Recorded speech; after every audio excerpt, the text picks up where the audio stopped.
নিজের দিকে একটু নজর দেওয়া উচিত ছিল না?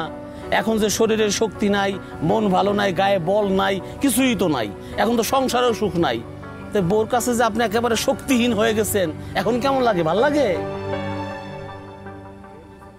বউর কাছে মুখটা দেখেন কেমনে? আমি এক পাহারাদার। রুস্তম ব্রাদার, আমার প্রবাসী ব্রাদার, এখানে বৈশা বৈশা কি করতেছেন? দোকান পাহারা দিতেছেন নাকি? আরে না, বাড়িতে গরম, অসহ্য গরম। ভাবলাম যে দোকানের সামনে একটু বাতাস খাই, আসমা দোকানটা খুললে এক কাপ চা খাই, কিন্তু আইসা তো দেখলাম দোকান বন্ধ। তা আসমা কই? দোকান খুলে না কেন? আসমা তো বিপ্লবী নারী, তার সকল বিপ্লব হয়েছে আমার সাথে। সে কখন কি করবে না করবে সেটার অধিকার তো আমার নাই, তাই দোকান কখন খুলবে এটা তো আমি জানি না। তা আপনার খবর কি? বউ কি বাড়িতে ফিরছে? বউ তো বাড়িতেই, কিন্তু রে সংসারে সুখ নাই।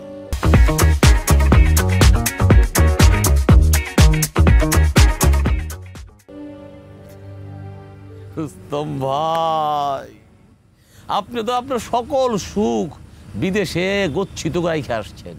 আহা, কত কষ্ট করছেন সেখানে, সারাদিন কাজ করছেন, খান নাই, পানি খান নাই, ভাতটা ঠিক মতো খান নাই।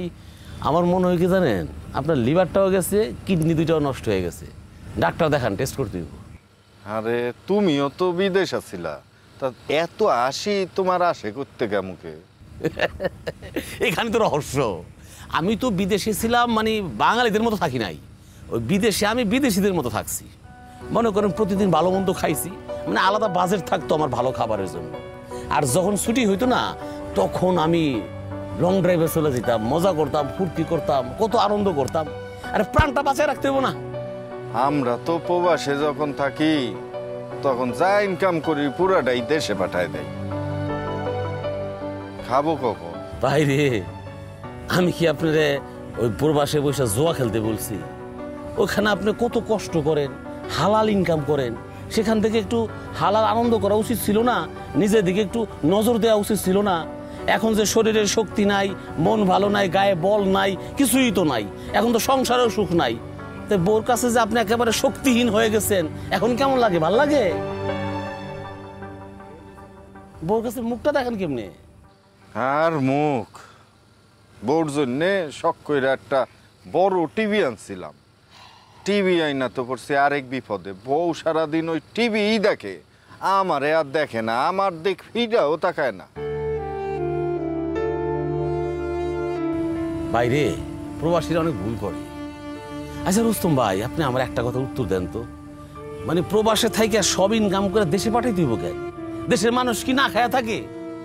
তারপরও দেশে ফ্যামিলি রাইখা আমি ওইখানে বৈশা মুরগির ঠ্যাং চামামু, এইটা হয় মনে বাধা দেয় না?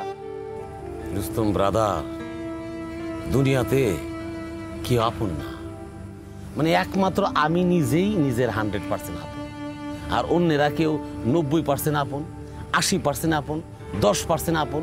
আর এই আপনটা পরীক্ষা করা যায় কখন জানেন? যখন নিজে বিপদে পড়বেন, অসুস্থ হয়ে যাবেন, তখন দেখবেন কে কত পরিমাণ আপন। শরীরটা নিয়ে যে কি করি, কবিরাজের কথা শুনতে গেলে তো অনেক বাজ বিচার করা লাগে। করবেন, রাইতে আগে আগে ঘুমাইবেন, আগে আগে উঠবেন, ঘি খাইবেন, মাছ খাইবেন, দুধ খাইবেন, আমলকি খাইবেন, খেজুর খাইবেন। আমি রাক্ষস নাকি সারাদিন খাওয়ার উপরেই থাকুম? এখন আপনি বললেন যে আমি কি রাক্ষস, খাওয়ার উপরেই থাকুম।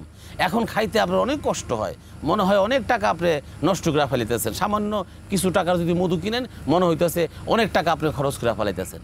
যখন অসুস্থ হইবেন, হাতটা যখন নষ্ট হয়ে যাবে, তখন যে এত টাকা খরচ করতে হইব, তখন বুঝবেন।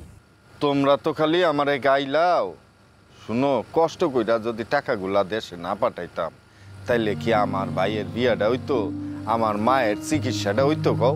সব ঠিক আছে, কিন্তু এই যে আপনি অসুস্থ হয়েছেন, এখন চিকিৎসার জন্য টাকা দরকার। আপনি এবার মানুষের কাছে টাকা চান, যাদের জন্য আপনি এত টাকা পয়সা খরচ করছেন তাদের কাছেই চান। দেখেন তো কেউ 100 টাকা বের করে কিনা? করবো না। দরকার নাই দেওয়ার। যতদিন শরীরে শক্তি আছে যতদিন লাঠি ধরতে না হয় মানে বুড়া না ওই শরীরে শক্তি থাকে ততদিন কাম কইরাই যাব। যখন পারমু না তখন লাঠি ধরমু, কামও ছাইরা দেবো। তবু আমি পরিবারের মনে কষ্ট দিতে পারবো না। আহ, কি সুন্দর দর্শন না, কি সুন্দর চিন্তা। শুনেন রুস্তম ভাই, প্রবাসীরা হইতেছে টাকার মেশিন। যতদিন টাকা আপনি উৎপাদন করতে পারবেন ততদিন আপনার দাম থাকবে। যখন উৎপাদন করতে পারবেন না তখন দাম শেষ। যাক, এত দামি দামি কথা আপনার বলে লাভ নাই। আসমা তো মনে হয় আইব না। চলেন ইয়েতে যে বাজারে যাই, ওখানে আপনার চা খাওয়াবো না। চলো যাই। চলেন।